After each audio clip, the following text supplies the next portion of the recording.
Welcome back to the show. If you've just joined us, I am going to say you're missing out on you missed out on a bit of a conversation, but it's okay. We're going to try and bring you up to speed on it. I've got in studio with me Laura Leyser, former past president of the Canadian Real Estate Association.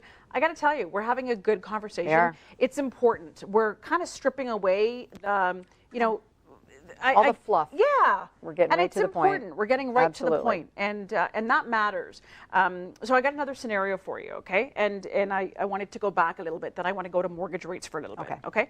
So this one's interesting. So we buy the house. We're going to put in a new kitchen, really nice high-end kitchen, right? And we're going to put in a nice new bathroom right away. Like we're going to do it. We got the money set aside for it, totally, okay?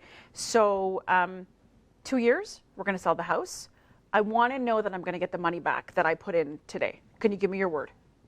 Okay, so the one thing that you just told me is 2 years. Yeah, 2 years. If you'd said to me, and we're going to stay there 5 to 7 years, I'd be saying to you, okay, this is where I can anticipate perhaps the market would be, so this is maybe where you could do some spending. But as soon as somebody says 2 years, that's a really short turnaround.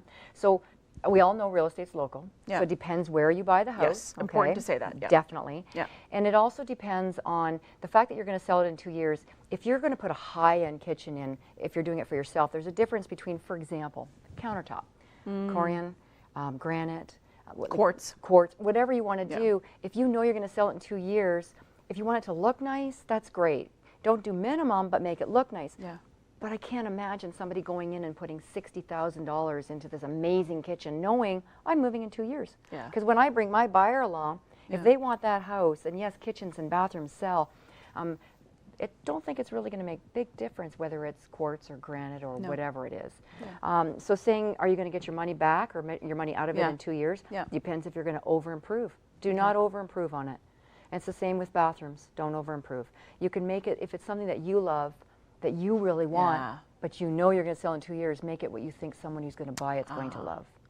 That's real. It's a really good point that you made, because so often we get attached to the renovation.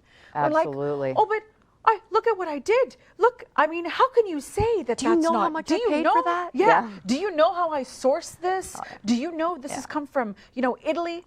Well, that's great, because it suited you and it suited your family and that big oval table or that banquette over there.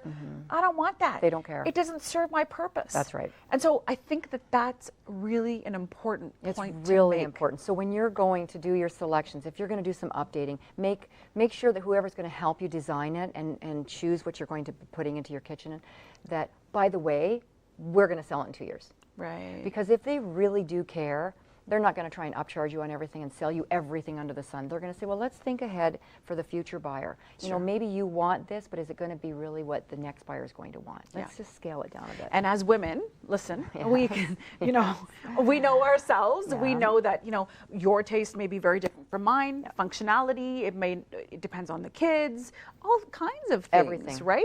Your age, like the demographics is big. So important to look at, very important to look at. Okay. So let's get down to the mortgage rates, because you know, you can't have a conversation about this without talking about mortgage rates. It's kind of important, right? It's my favorite part. Is it? Oh, it is. Okay, so that's good. So, all right, let's be candid. How long can we expect these sort of low mortgage rates for? Okay, I don't have a crystal ball. Okay. And I'm not a financial specialist. No. But you can't be in the real estate profession coming up 29 years and not really know enough about finances. It's very cyclical, and also the fact that we've been investors ourselves and purchased ourselves. For us to sit back and try and sell a property to somebody right now, when the interest rates, you can get under 3% for a 5-year term, and they amortize over 25 years, you know that 5 years down the road or 7 years down the road, where are the interest rates going to be? There's nowhere for them to go but up. Right. You know, they might dabble up and down a little bit. It's just like a little bouncy ball. But when you think back to what the rates were back in 1982, and we were paying 18%, and then it dropped down, and then, you know, we're sitting at 3%. So now on the flip side of it, back in 1982, when you're paying 18%, you were also paying maybe $27,000 for a semi-detached home in my community anyway. So it was this. It was relative. And now it's this.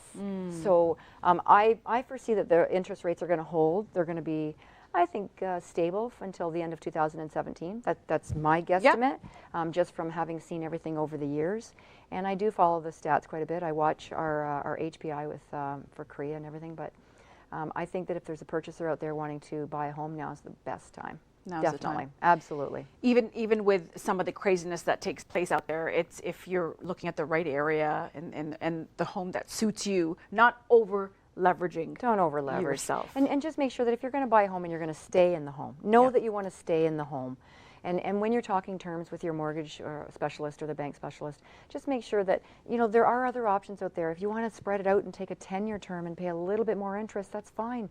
Because in 10 years when it comes up for renewal, you're going to have that much more equity in your home. You may be more comfortable when the interest rates are higher, so you've paid off more on your mortgage. So on a personal note, let me ask you, is it more important to get a lower, okay, so help me out here, lower interest rate? And what's more important? No.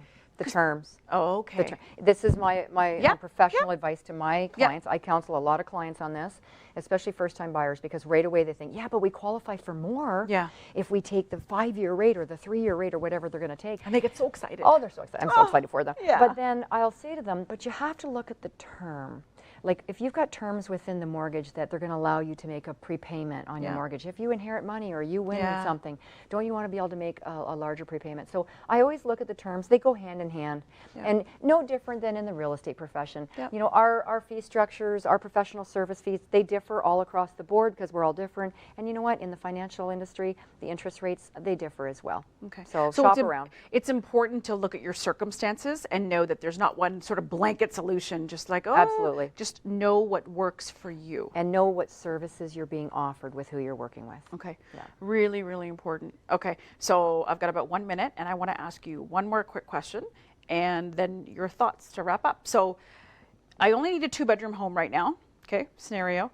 And does the number of bedrooms affect my resale value? Absolutely. Oh, it does? Easy. Really? Okay, so let me turn it back on you. Yeah. I need a 1-bedroom home because I'm single and I have no pets or anything. Do you think it's going to affect the resale value down the road when I want to sell it? Yeah. Who's going to buy it? I was just going to say, who's going to buy it? So when you've got a 2-bedroom home, so when you say resale value, it depends on what you pay for it though. Yeah. Because when you're going to sell it down the road, you're selling to somebody who's okay with a 2-bedroom. So you've just cut out, well, me, because I have 5 children. Yeah.